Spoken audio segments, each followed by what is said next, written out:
Baik teman-teman yang dirahmati Allah Subhanahu wa Ta'ala, pada malam ini khusus karena kita sekarang tinggal 1 hari lagi di bulan Sya'ban, dan insya Allah besok malam kita akan masuk kepada malam pertama Ramadan jika tidak ada halangan. Maka pada malam ini saya ingin ngajak teman-teman untuk membahas sedikit tema persiapan bulan suci Ramadan, dan saya akan mengambil beberapa nasihat para ulama terkait dengan menyambut bulan suci Ramadan supaya nasihat-nasihat ini menjadi booster buat kita semua. Nah, ada satu kalimat yang diucapkan oleh para ulama yang luar biasa menurut saya. Kata para ulama, tidak ada seorang pun yang bisa pergi kemanapun yang ia mau tanpa persiapan. Dan tidak ada seorang pun yang mengundang tamu di rumahnya tanpa mempersiapkan diri untuk menyambut tamu itu. Demikian juga dengan Ramadan. Maka orang yang akan melakukan rihlah Ramadan tidaklah akan sempurna rihlahnya kecuali dia mempersiapkan diri. Jadi kalau Ramadan ini kita ibaratkan dengan sebuah rihlah, sebuah wisata, karena sesungguhnya wisata orang yang beriman itu adalah puasa atau Ramadan. Maka kalau Ramadan itu adalah sebuah rihlah, sebuah wisata, nggak mungkin kita melakukan sebuah rihlah, wisata, trip, traveling tanpa mempersiapkan segala sesuatu. Itu nggak mungkin. Karena kalau kita nekat traveling dan nggak mempersiapkan apa-apa, maka kita akan mengalami banyak masalah di perjalanan. Kita nggak akan cukup bekal, sehingga kita nggak akan sampai ke tujuan. Kita akan terkatung-katung di tengah jalan, kita kelaparan, kita kedinginan, kita kehausan, kita kehabisan bekal dan seterusnya. Itu karena kita melakukan perjalanan tanpa mempersiapkan apa-apa. Kalau Ramadan itu diibaratkan dengan sebuah safar atau perjalanan. Dan kalau Ramadan itu diibaratkan dengan tamu, maka tuan rumah yang paling baik dalam menyambut tamu adalah tuan rumah yang mempersiapkan segala sesuatu untuk menyenangkan tamunya, sehingga tamu itu akan berkesan berada di rumahnya. Jadi kalau tamu itu berkesan, apalagi dia adalah tamu istimewa, ketika dia nanti pulang kembali kepada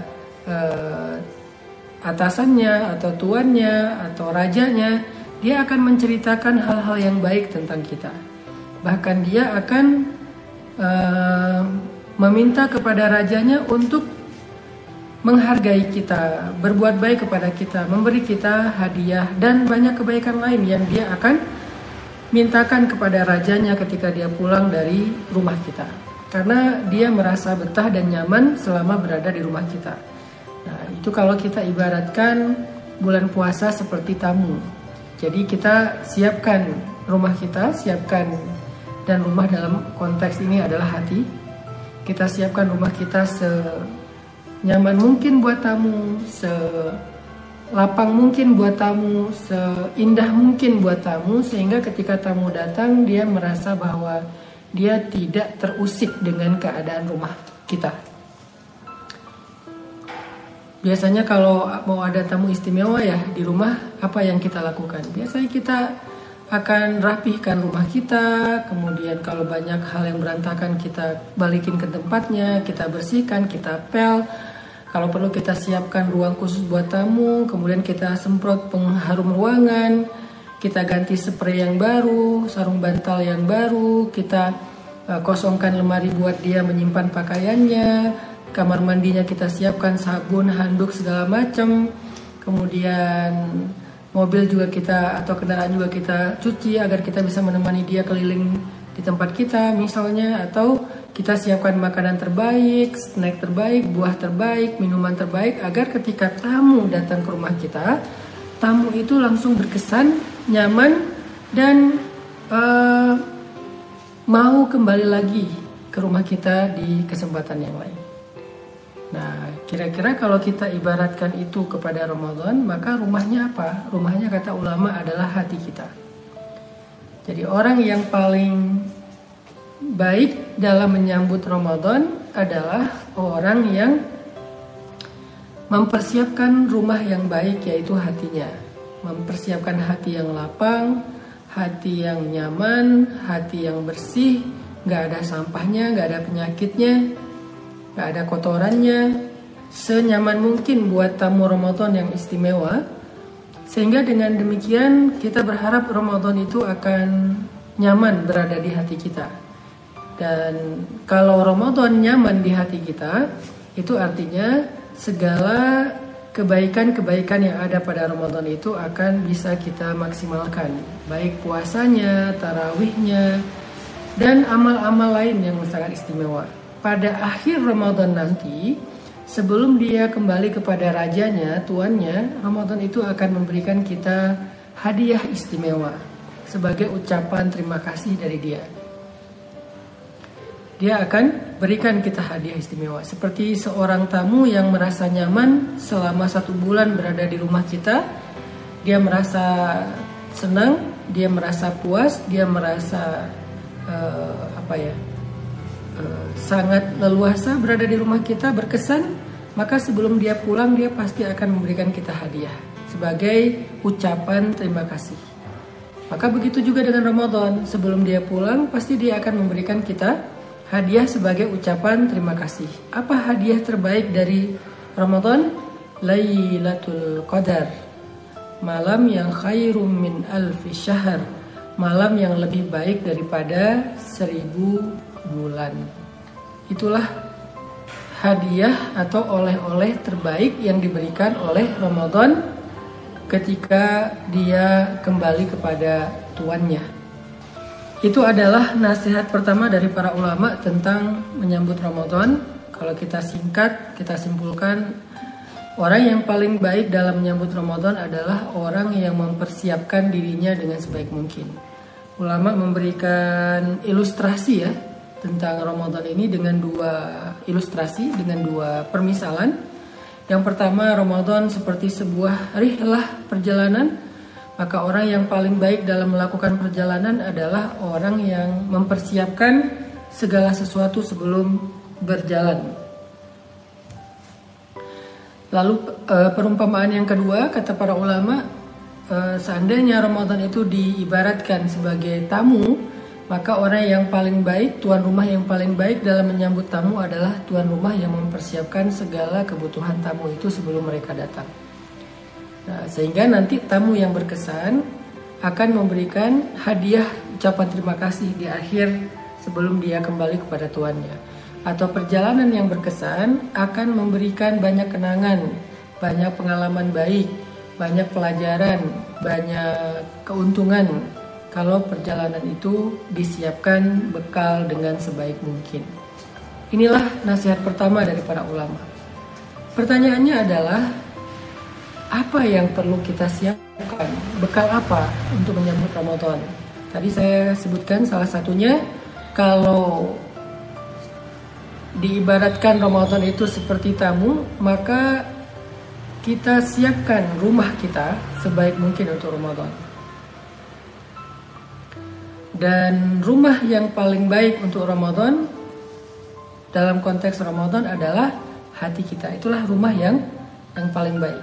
Sehingga siapa yang mempersiapkan hatinya, siapa yang membersihkan hatinya, melapangkan hatinya dalam menyambut Ramadan, insya Allah dia telah memulai perjumpaan dengan Ramadan secara baik, secara berkesan.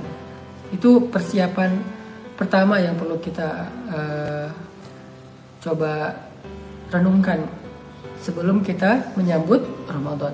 Persiapan kedua adalah persiapan ilmu. Karena Ramadan itu adalah salah satu di antara sekian banyak syariat Allah. Dan kita nggak bisa mengamalkan satu syariat Allah itu hanya dengan hawa kita, dengan kepengennya kita. Saya maunya begini, saya maunya begitu. Nggak bisa, kita harus belajar. Kita harus baca lagi. Coba buku-buku lama kita yang bertema tentang Ramadan, kita buka lagi nih. Kita baca lagi fikihnya, kita baca lagi pembatal puasanya, kita baca lagi syarat-syaratnya, kita baca lagi adab-adabnya, kita baca lagi hadis-hadisnya, kisah-kisah inspirasinya, supaya sebelum kita masuk Ramadan, masih ada waktu 1 hari ini, kita sudah mempersiapkan ilmu, karena itu adalah sebaik-baik persiapan. Al-ilmu qabla al-amal, kata para ulama. Ilmu itu harus selalu mendahului amal. Nggak boleh beramal sebelum berilmu. Harusnya berilmu dulu baru beramal. Jadi termasuk kita dengan mendengar nasihat-nasihat ulama yang ada di banyak sosial media, terutama ulama-ulama yang kita kenal dan kita percaya dari sisi keilmuan dan keamanahan mereka, maka kita belajar lagi, kita dengarkan lagi. Dan itu butuh banget untuk ngebooster hati kita dan ngebangun persepsi pikiran kita. Ngebooster hati dan pikiran. Hati itu butuh dibooster supaya semangat, pikiran itu butuh dibooster supaya paham, supaya nggak bingung, supaya nggak galau. Makanya persiapan yang paling baik setelah mempersiapkan hati adalah mempersiapkan pikiran, yaitu dengan ilmu. Baca, iqra. Baca lagi, dengarkan lagi, simak lagi, perhatikan lagi tentang bab Ramadan. Bahkan kalau misalnya kita serius mempersiapkan diri terhadap Ramadan, dalam menyambut Ramadan, maka kita akan semakin ngerasa Ramadan itu istimewa. Tapi kalau kita nggak mempersiapkan diri terhadap Ramadan, kita kayak biasa-biasa aja, tiba-tiba udah malam pertama Ramadan, kita jadi nggak ngerasa apa-apa, nggak ada yang beda gitu. Jadi akhirnya kita ngerasa Ramadan itu nggak terlalu istimewa. Karena nggak terlalu istimewa, amalan kita pun tidak akan istimewa. Jadi mempersiapkan Ramadan itu, nasihat-nasihat di akhir Sya'ban itu bukan sekedar basa-basi, tetapi itu dalam rangka untuk mengkondisikan suasana, hati, perasaan, dan pikiran kita bahwa sebentar lagi kita mau ketemu dengan Ramadan. Sebentar lagi kita mau memasuki bulan Ramadan. Jadi benar-benar kita siapin dengan serius. Baca, dengarkan, perhatikan. Itu adalah nasihat pertama dari ulama, yaitu mereka meminta kita untuk mempersiapkan diri.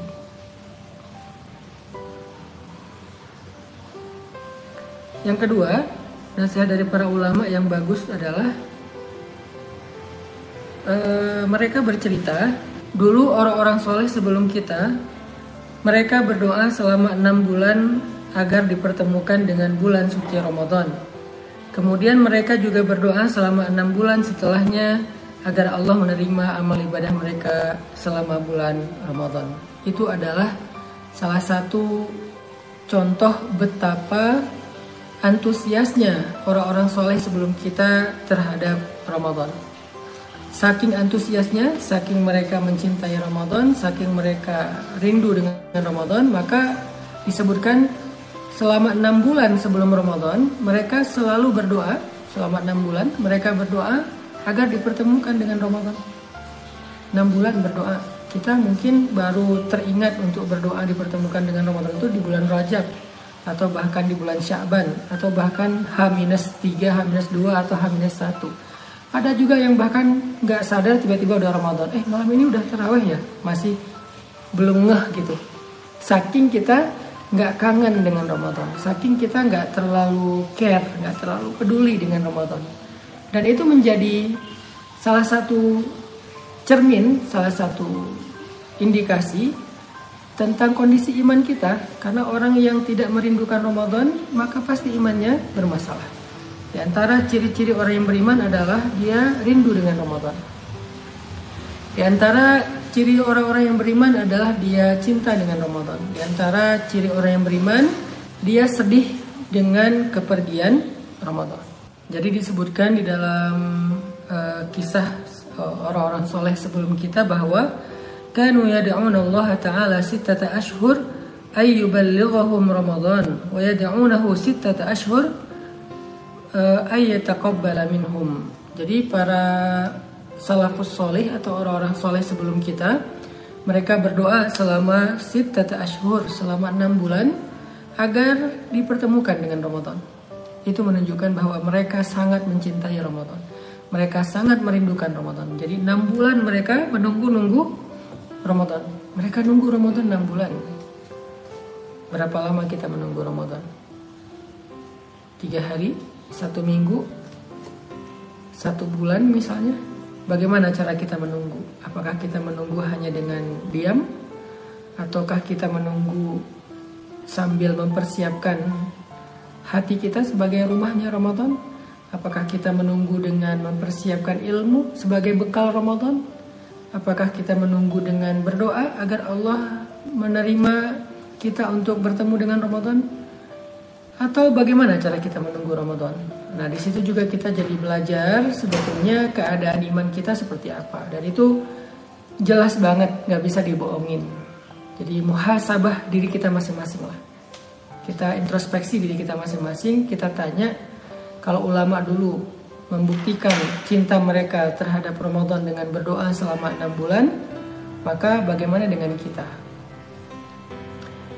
Bagaimana dengan kita? Apakah kita merindukan Ramadan seperti mereka? Apakah kita mencintai Ramadan seperti mereka? Dan jawabannya bukan dengan lisan. Jawabannya lihat aja pada diri kita selama ini. Berapa bulan kita mendoakan pertemuan dengan Ramadan? Allahumma ballighna Ramadan. Allahumma ballighna Ramadan. Ya Allah, pertemukan kami dengan Ramadan. Kapan kita doa itu? Oh, seminggu yang lalu Ustaz. Oke. Nggak terlalu telat juga. Oh, baru malam ini Ustaz. Nggak apa-apa, belum telat juga. Tapi ada juga orang yang bahkan nggak berdoa itu tiba-tiba udah masuk Ramadan. Itu menunjukkan bahwa dia nggak rindu dengan Ramadan. Kalau dia nggak rindu dengan Ramadan, maka dipertanyakan kebaikan di dalam hati atau imannya. Itu. Kemudian wa yad'una Allah sittata ashhur min ba'di ay yataqabbala minhum. Setelah Ramadan, orang-orang soleh sebelum kita juga masih tetap berdoa kepada Allah agar Allah menerima ibadah mereka selama Ramadan kemarin. Jadi 1 tahun full mereka berdoa tentang Ramadan. 1 tahun mereka berdoa tentang Ramadan. 6 bulan sebelumnya mereka berdoa agar dipertemukan dengan Ramadan. Masuk bulan Ramadan sampai 6 bulan setelahnya, sampai 6 bulan kemudian mereka berdoa agar Allah menerima amal-amal mereka selama Ramadan. Kenapa? Kok sebegitu antusiasnya para ulama tentang Ramadan? Saking mereka sadar dan paham betapa Ramadan ini waktu yang sangat istimewa. Kalau nggak paham nggak akan kayak gini. Kalau nggak paham nggak akan seantusias ini. Kalau nggak paham betapa Ramadan itu sesuatu yang sangat istimewa, mereka nggak akan habiskan waktu 1 tahun berdoa tentang Ramadan. Apa yang paling sering kita doakan dalam doa-doa kita? Yang paling sering kita minta apa? Meminta jodoh? Berarti itulah hal yang paling penting bagi kita. Yang paling sering, arti yang paling sering dalam waktu yang lama. Jodoh? Berarti itulah yang paling penting bagi kita. Gak salah sih, tapi di situ kita jadi tahu diri. Siapa kita sebetulnya? Apakah masalah harta, pekerjaan? Berarti itulah yang paling penting bagi kita. Apakah masalah keluarga? Berarti itulah yang paling penting bagi kita. Sedangkan orang-orang soleh sebelum kita, yang paling sering mereka doakan di dalam doa-doa mereka sepanjang tahun adalah tentang Ramadan. Ini menunjukkan betapa mereka mencintai Ramadan. Ini menunjukkan betapa mereka menganggap Ramadan adalah yang paling penting, yang paling istimewa dalam hidup mereka. Dan malam ini kita masih bisa berdoa dengan doa seperti itu. Allahumma barik lana fi Rajab wa Sya'ban wa ballighna Ramadan. Allahumma ballighna Ramadan. Ya Allah, pertemukan kami dengan Ramadan. Ini adalah nasihat kedua. Jadi berdoa kepada Allah agar dipertemukan dengan Ramadan dan merasa rindu kepada Ramadan, merasa cinta kepada Ramadan. Dan itu nggak bisa dibuat-buat. Gimana biar muncul rasa cinta dan rindu terhadap Ramadan? Nggak ada jalan lain kecuali kita belajar untuk mengenal Ramadan lebih dekat. Karena bagaimana muncul rasa cinta kalau kita tidak kenal? Kan ada istilah tak kenal maka tak cinta. Jadi harus kenal dulu dengan Ramadan. Kita tahu nggak Ramadan itu seberapa istimewa? Kalau ibarat seorang perempuan, seberapa cantik dia, seberapa menawan dia, seberapa baik dia. Kalau ibarat laki-laki, seberapa baik, seberapa bertanggung jawab, seberapa mampu dia. Kenal nggak kita? Karena kalau nggak kenal nggak akan ada rasa. Jadi kita belajar untuk lebih mengenal Ramadan. Apa yang harus kita tahu tentang Ramadan? Keutamaannya, fadilahnya. Ramadan itu apa aja? Ramadan itu kelebihannya apa aja? Sehingga ketika kita tahu kelebihan Ramadan 1, 2, 3 dan seterusnya, semakin muncul rasa kita untuk menghargainya, menganggapnya istimewa, sampai muncul rasa cinta, rindu dan seterusnya. Makanya di awal Ramadan atau menjelang Ramadan, Nabi SAW menyampaikan sebuah khutbah atau sebuah nasihat kepada para sahabat di masa beliau. Kata Nabi, "Qad ja'akum Ramadan, syahrun mubarak, iftaradallahu alaikum siyamah, tuftah fihi abwabul jannah, wa tughlaq fihi abwabul jahim, wa tughallu fihi syayatin, fihi lailatun khairum min alfi syahr, man hurima khairaha faqad hurim." Kata Nabi, telah datang kepada kalian Ramadan, bulan yang penuh dengan kebaikan, bulan yang penuh dengan kebaikan, syahrun mubarak, kata Nabi. Kalau Nabi bilang mubarak, maka benar-benar mubarak. Mubarak itu artinya berkah. Arti berkah itu ziyadatul khair. Kebaikannya itu bukan berkurang, bukan sama, tapi nambah terus. Itu arti berkah. Definisi berkah dalam Islam itu ziyadatul khair, bertambah kebaikan, itu arti berkah. Makanya ketika kita bilang semoga berkah, artinya semoga bertambah kebaikannya. Maka ketika ada hari yang disebut dengan Yaumun Mubarak, hari yang berkah, atau Syahrun Mubarak, bulan yang berkah, berarti bulan itu, hari itu, waktu itu adalah waktu yang kebaikannya bertambah. Jadi hari Ramadan itu setiap hari bertambah kebaikan. Hari pertama ada kebaikan, hari kedua lebih banyak lagi, hari ketiga lebih banyak lagi, hari keempat lebih banyak lagi, sampai 10 hari terakhir berlimpah kebaikan. Itulah yang disebut dengan Syahrun Mubarak. Artinya bulan yang kebaikannya bertambah setiap hari. Sehingga kalau misalnya kita merenungkan ini saja, gak bisa hanya kita baca, kita harus renungkan, kita tafakuri.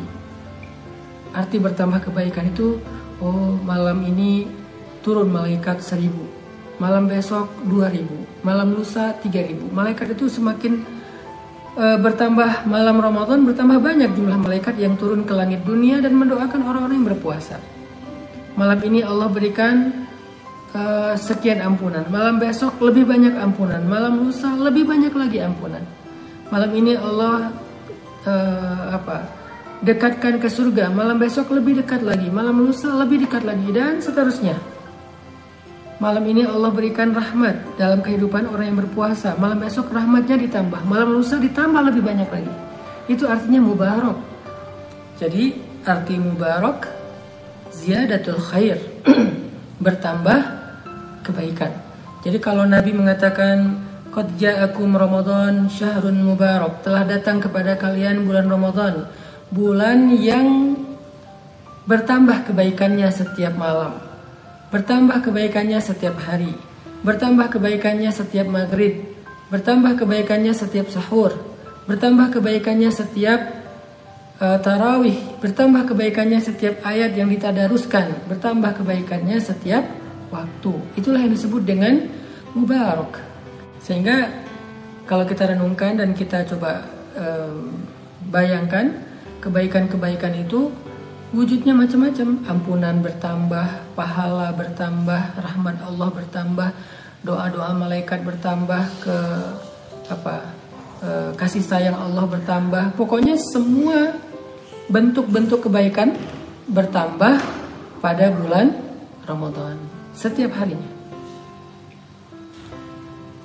Kemudian Nabi mengatakan, iftaradallahu alaikum siyamah tuftah fihi abwabul jannah. Allah mewajibkan kepada kalian pada bulan itu untuk berpuasa. Kemudian Nabi mengatakan, tuftah fihi abwabul jannah wa tughlaq fihi abwabul jahim. Pada bulan itu Allah dibukakan pintu-pintu surga. Bukan satu pintu, tapi abwab, banyak pintu. Tuftah fihi abwabul jannah. Dibukakan banyak pintu surga. Apa sih maksud dibukakan banyak pintu surga? Artinya kalau kita lihat penduduk surga kelak di akhirat, bertemu dengan penduduk surga kelak di akhirat, dan kita berdoa semoga kita termasuk di antaranya.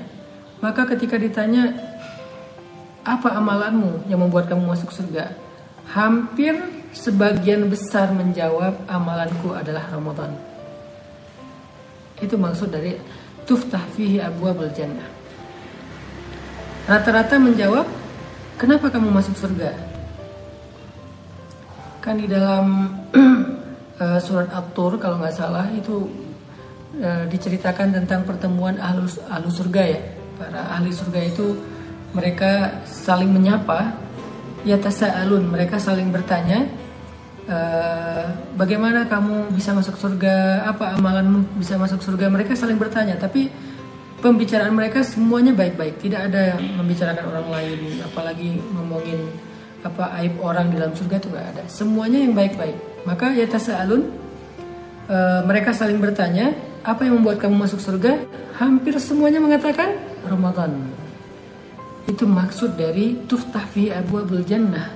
Artinya pada bulan Ramadan itu peluang masuk surga itu besar sekali.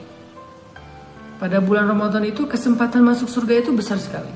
Jadi siapa yang kehilangan Ramadan dan tidak mendapatkan peluang surga, akan lebih sulit bagi dia untuk mendapatkannya di bulan yang lain. Saya ulangi, siapa yang kehilangan Ramadan dan tidak mendapatkan tiket ke surga, kesempatan ke surga, kebaikan dan peluang ke surga, maka akan lebih sulit baginya untuk mendapatkan di bulan yang lain. Rugi banget. Tuftah fihi abwabul jannah. Dibukakan di dalam bulan itu pintu-pintu surga. Jadi kesempatan masuk surga itu kita lagi dapetin nih bulan Ramadan. Kalau di bulan lain untuk dapetin kesempatan masuk surga, karena masuk surga itu bukan perkara yang mudah dan bukan perkara yang murah, mahal loh. Ala sil'atallahi al-ghaliyah, ala sil'atallahi ghaliyah, ala sil'atallahi hiyal jannah, kata Nabi. Bukankah harta berharga milik Allah itu sangat mahal? Bukankah harta yang berharga milik Allah itu adalah surga? Jadi maksudnya, kalau kita punya harta yang kita simpan, kalau kita punya barang yang kita simpan dengan baik, perhiasan kita atau uang kita atau aset kita, maka bisa dibilang silah itu seperti aset, seperti barang berharga, seperti harta yang disimpan dengan baik. Ala sil'atullahi ghaliyah, bukankah harta yang paling berharga di sisi Allah itu harganya mahal? Ala sil'atullahi hiyal jannah, dan barang yang paling berharga di sisi Allah itu adalah surga. Jadi masuk surga itu walaupun Allah Maha Rahman dan Rahim, tetapi bukan berarti surga itu murahan, enggak. Allah Maha Pemurah, tetapi surga itu tidak murahan. Surga itu mahal. Surga itu berharga. Untuk masuk surga itu susah, Allah mudahkan. Kalau mau pakai cara normal, masuk surga itu susah. Bisa dibilang hampir nggak ada satupun dari kita yang saat ini sedang ikut talim mungkin yang layak masuk surga. Ilahi las tulil firdausi ahla. Nggak ada satupun dari kita yang layak masuk surga. Semua kita layaknya masuk neraka, tapi Allah mudahkan. Salah satu kemudahan yang Allah berikan agar kita bisa masuk surga itu yang tidak diberikan di waktu atau kesempatan yang lain adalah Ramadan. Jadi melewatkan Ramadan seperti melewatkan sebuah kesempatan yang sangat istimewa. Rugi. Tuftah fihi abwabul jannah. Jadi kalau mau ditanya sebagian besar penduduk surga ma adkhalakal jannah, apa yang membuat kamu masuk surga? Dia akan mengatakan siyamu Ramadan, qiyamu Ramadan, amal soleh di bulan Ramadan. Hampir semua atau sebagian besar penduduk surga itu masuk surganya karena Ramadan. Jadi rugi banget yang kehilangan Ramadan. Ini maksud dari tuftah fihi abwabul jannah yang disebutkan oleh Nabi di dalam hadis riwayat Imam Ahmad. Baru 2 kalimat ya. Qad ja'akum syahrul Ramadan, qad ja'akum Ramadan, syahrun mubarak, tuftah fihi abwabul jannah. Telah datang kepada kalian Ramadan, bulan yang penuh dengan kebaikan, bertambah terus kebaikannya, berkah-berkah. Waktunya bulan yang pada waktu itu pintu-pintu surga dibuka lebar.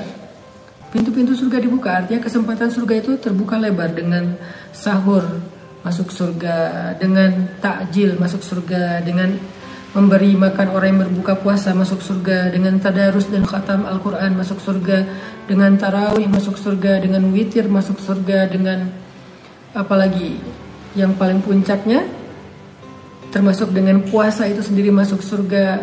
Aroma mulut orang yang berpuasa seperti lebih baik daripada aroma surga. Artinya sangat berharga di mata Allah Subhanahu wa taala, dan puncaknya adalah dengan Lailatul Qadar atau i'tikaf fi asyarah min awakhir Ramadan, maka dia juga menjadi jalan masuk surga.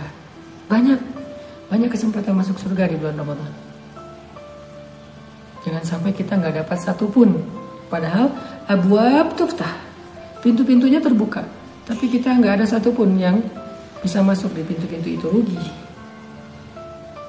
Kalau bulan yang lain mungkin yuftah fihi babul jannah, dibukakan pada bulan itu, pada waktu itu satu pintu surga. Tapi di dalam Ramadan tuftah fihi abwabul jannah, semua pintu dibuka. Pintu sedekah dijadikan. Mungkin kalau di bulan yang lain kita bersedekah setelah sekian baru layak masuk surga. Tapi kalau di bulan Ramadan, sekali kita memberi makan orang yang berpuasa untuk berbuka puasa pada saatnya, jannah, surga. Sahur saja walaupun kita nggak lapar-lapar amat, jannah, surga. Makanya Nabi mengatakan tasaharu fa inna fis sahuri wal barakah. Makan sahurlah kalian, karena di waktu sahur itu ada berkah, ada kebaikan, ada yang bertambah. Jadi ketika Allah membukakan kesempatan ke surga, tapi ada orang yang mengabaikan, melalaikan, gak peduli, Allah bertanya, ya ayyuhal insan, wahai manusia. Allah udah bukain nih pintu-pintu surga. Allah udah berikan nih waktu yang berkah penuh dengan kebaikan, tapi masih diabaikan, masih dicuekin, gak peduli, gak ngerasa penting. Kita malah lebih sibuk dengan urusan yang lain daripada urusan Ramadan. Maka Allah bertanya, kalau kita tuh kayak terheran-heran gitu, kok bisa gitu. Maka Allah bertanya, ya ayyuhal insan, wahai manusia. Ya ayyuhal insanu ma gharraka bi rabbikal karim. Wahai manusia, apa yang membuat kamu lalai dari Rabbmu yang maha baik? Kok masih lalai dari kasih pintu-pintu surga? Nanti di waktu dia di akhirat nggak masuk surga, dia bilang, ya Allah, kok Engkau tidak adil kepada saya, ya Allah, kenapa saya nggak bisa masuk surga, ya Allah, ya Allah, ya Allah. Dia menyalahkan Allah. Padahal Allah udah membukakan abwab, banyak pintu di bulan Ramadan. Nggak lama, ayyaman ma'dudat, cuma beberapa hari doang. Bukan syuhur, bukan sinin, bukan bulan yang banyak, bukan waktu tahun-tahun yang banyak. Cuman ayam, cuman beberapa hari. Allah nggak mengatakan syuhurun ma'dudah, beberapa bulan, enggak, sinin, enggak, beberapa tahun, ayam, hanya beberapa hari saja. Itu pun bukan 24 jam, siang saja berpuasa. Yang lain, kita bisa beribadah tanpa harus merasa lapar, merasa haus. Jadi, udah dimudahkan sama Allah jalan ke surga, udah dimudahkan jalan sama Allah untuk dapat ampunan, udah dimudahkan oleh Allah untuk mendapatkan rahmat, masih enggan juga, masih mengabaikan juga, masih cuek juga, masih nggak peduli juga, Allah nanya, ma gharraka bi rabbikal karim, apa yang membuat kamu lalai dari Tuhanmu yang maha baik? Tuftah fihi abwabul jannah, dibukakan pada waktu itu pintu-pintu surga. Artinya kesempatan masuk surga di bulan Ramadan itu luar biasa besar, yang tidak ada di bulan yang lain. Amalan kecil yang kita nggak sadar ternyata babun min abwabil jannah, menjadi salah satu di antara pintu-pintu surga. Amalan terkecil yang kita nggak sadar. Kemudian wa tughlaq fihi abwabul jahim, dan ditutup, dikunci, bukan cuman ditutup, dikunci fihi abwabul jahim, pada bulan itu pintu-pintu neraka. Apa maksudnya? Apa maksud pada bulan itu pintu neraka ditutup? Pintu-pintu neraka ditutup. Apa maksudnya? Maksudnya yang tadinya dia sudah berada di tepi jurang neraka, ada yang berada di tepi jurang neraka karena zina, ada yang berada di tepi jurang neraka karena durhaka kepada orang tua, ada yang sudah berada di tepi jurang neraka karena riba, ada yang sudah berada di tepi jurang neraka karena meninggalkan sholat, ada yang sudah berada di tepi jurang neraka karena zalim. Ada banyak dosa yang membuat kita berada di tepi jurang neraka, dan hampir saja tergelincir, terpeleset untuk masuk ke dalam jurang neraka itu. Atau bahkan sudah dicap, huwa min ahlin nar, hadzal rajul min ahlin nar, fulan min ahlin nar. Dia itu termasuk orang ahli neraka, laki-laki ini ahli neraka, perempuan itu ahli neraka, fulan ahli neraka. Mungkin sudah dicap, tetapi karena Ramadan, tughlaq, Allah tutup pintu neraka. Maksudnya Allah selamatkan mereka dari api neraka, walaupun kaki mereka sebelah sudah berada di dalam neraka. Dalam bahasa kiasannya, walaupun sebelah kaki mereka sudah berada di dalam neraka, Allah selamatkan mereka, Allah ajak mereka, Allah tarik mereka dengan Ramadan. Walaupun sudah dicap nama mereka, ditulis di pintu neraka, Allah tutup pintunya, namanya dihapus, dia jadi min ahlil jannah. Itu maksudnya sangat banyak orang yang selamat dari api neraka karena Ramadan. Jadi nanti kalau ada orang yang dikeluarkan dari api neraka di akhirat, lalu ditanya, ma akhrajaka minan nar, apa yang membuat kamu keluar dari api neraka? Amalan apa yang kamu punya sehingga kamu yang tadinya udah divonis ahli neraka tiba-tiba selamat? Apa? Ma akhrajak, apa yang membuat kamu selamat dari api neraka? Maka sebagian besar orang-orang yang selamat dari api neraka itu akan menjawab, Ramadan. Yang menyelamatkan kami dari api neraka Ramadan. Dengan seizin Allah, kami selamat karena Ramadan. Kami selamat karena keberkahan mubarak, syahrul Quran. Masya Allah. Tughlaq fihi abwabul jahim. Jadi kalau mau cari waktu di mana ada kesempatan besar untuk selamat dari api neraka, Ramadan. Kalau mau cari waktu di mana ada kesempatan untuk masuk surga, Ramadan. Kalau mau cari waktu di mana setiap harinya bertambah kebaikan, Ramadan. Dan kemudian Nabi mengatakan juga, wa tughallu fihi syayatin, dan diikat pada bulan itu syaitan. Diikat pada bulan itu syaitan. Apa maksud diikat syaitan pada bulan itu? Karena syaitan itu memiliki pasukan yang sangat banyak. Dan ada pasukan yang memang dia sangat spesial dalam menggoda manusia. Membuat manusia malas, membuat manusia durhaka, dan segala macam lah.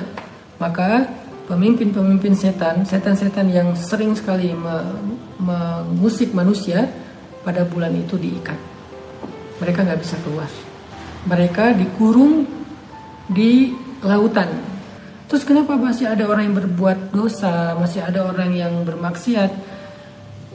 Itu karena dia sendiri sudah lebih ngerti daripada syaitan dalam berbuat dosa. Artinya sebetulnya kalau kita mau beramal soleh di bulan Ramadan, kita jauh lebih ringan. Karena kita tidak perlu dihalang-halangi oleh syaitan. Kita nggak perlu disusah-susahkan oleh syaitan. Tapi kalau ada juga yang udah Allah ikat, syaitan masih juga malas, masih juga berbuat dosa, itu berarti dia sudah sangat terlatih. Berarti dia udah diterbiah banget sama syaitan selama ini. Maka yang harus dia lakukan adalah taubat. Dan yang terakhir Nabi mengatakan, fihi lailatun khairum min alfi syahr. Pada bulan Ramadan itu ada satu malam yang lebih baik daripada 1000 bulan. Man hurima khairaha faqad hurim. Siapa yang tidak mendapatkan kebaikan malam itu, maka dia termasuk orang yang tidak mendapatkan kebaikan apa-apa. Ini kalimat penting nih. Karena membahas Lailatul Qadar lebih baik daripada 1000 bulan udah sering. Tapi kalimat yang terakhir kata Nabi, man hurima khairaha faqad hurim. Siapa yang gak mendapatkan kebaikan malam Lailatul Qadar, maka dia tidak mendapatkan apa-apa lagi. Jadi orang yang kehilangan Lailatul Qadar seperti kehilangan apapun dalam kehidupannya. Dia gak dapat apa-apa dalam hidup. Seperti itulah pentingnya Lailatul Qadar. Yang kehilangan Lailatul Qadar seperti gak dapat apa-apa dalam hidup. Ruginya tuh kayak gitu, rugi banget. Siapa yang mendapatkan Lailatul Qadar dalam keadaan beribadah, qiyamul lail, membaca Al-Quran, berzikir, beristighfar, dan seterusnya, maka dia seperti orang yang mendapatkan segalanya dalam hidup. Tahun lalu kita nggak bisa beriktikaf karena pandemi. Maka alhamdulillah kita masih bisa bertemu Ramadan tahun ini, insya Allah. Maka dari itu, tahun ini nggak boleh kita lewatkan iktikaf. Kalau kita nggak bisa iktikaf full selama 10 malam atau 9 malam, minimal kita iktikaf pada malam harinya saja. Kalau nggak bisa full malam dan siang, malam harinya saja. Kalau nggak bisa malam harinya setiap malam pun, malam ganjilnya minimal. Kalau nggak bisa malam ganjilnya full, minimal 1/3 malam terakhir. Dari jam 1, jam 2 malam. Jam 1 paling telat lah. Kalau bisa dari awal malam, dari mulai ba'dal isya, setelah isya, itu lebih bagus. Kalau nggak bisa, 1/3 malam terakhir. Kalau nggak bisa juga, faqad hurim. Berarti dia nggak dapat apa-apa dalam hidup. Jangan sampai kehilangan. Nggak bisa full 10 hari, ambil malamnya saja. Gak bisa full setiap malam, ambil malam ganjil saja. Gak bisa full malam ganjil, ambil 1/3 malam terakhir di malam ganjil. Gak bisa juga, faqad hurim. Gak dapat apa-apa dalam hidup. Rugi. Dia punya harta, gak ada nilainya. Dia punya jabatan, gak ada nilainya. Dia punya pengikut, followers, gak ada nilainya. Pokoknya man hurima khairaha faqad hurim. Siapa yang nggak dapat malam kebaikan Lailatul Qadar, dia nggak dapat apa-apa. Kalau ada yang mau melakukan satu kebaikan yang nilainya lebih baik daripada kebaikan yang dilakukan selama 80 tahun lebih, itulah Lailatul Qadar. Kita mau sholat 2 rakaat, tapi 2 rakaat kita lebih baik daripada entah berapa ribu, berapa juta rakaat yang dilakukan selama 80 tahun lebih atau seumur hidup non-stop. Itulah 2 rakaat pada malam Lailatul Qadar. Tadi kalimat terakhir yang diucapkan dalam khutbah Nabi itu adalah fihi lailatun khairum min alfi syahr man hurima khairaha faqad hurim. Pada bulan Ramadan itu ada satu malam yang lebih baik daripada 1000 bulan. Jadi siapa yang pengen rasanya beribadah dengan misalnya kayak kita baca Al-Quran 1 ayat pada malam Lailatul Qadar. Kita baca 1 ayat, tapi nilainya lebih baik dari kita membaca Al-Quran seumur hidup non-stop.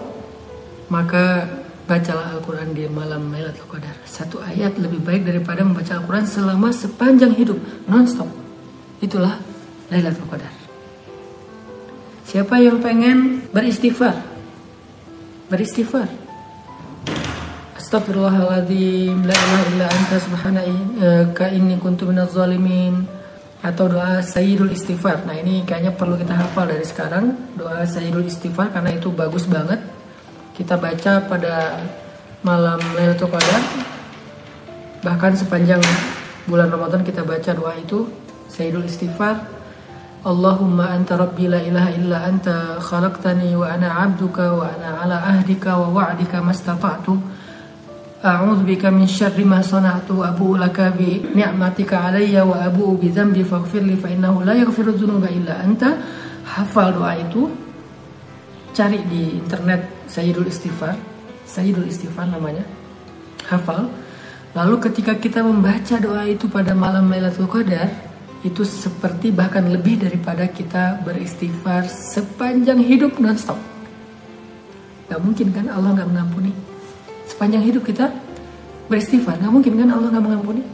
80 tahun, ya Allah ampunkanlah dosa saya selama 80 tahun.